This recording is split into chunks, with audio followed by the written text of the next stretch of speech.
The internal rate of return, or ER, is a metric used to estimate the profitability of potential investments. Let's look at what it means. At its core, IRR is the annual growth rate an investment is expected to generate over its entire lifetime. A simple way to think about it is the interest rate, where the investment's total value over time nets out to zero. IRR is powerful because it factors in the time value of money, meaning it accounts for when you actually receive your cash.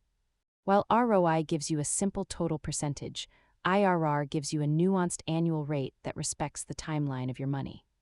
Investors often compare the IRR of different projects to decide where to allocate capital, looking for the highest possible return. Remember, a high IRR doesn't tell the whole story. Always consider the risks and the cost of borrowing before making a decision.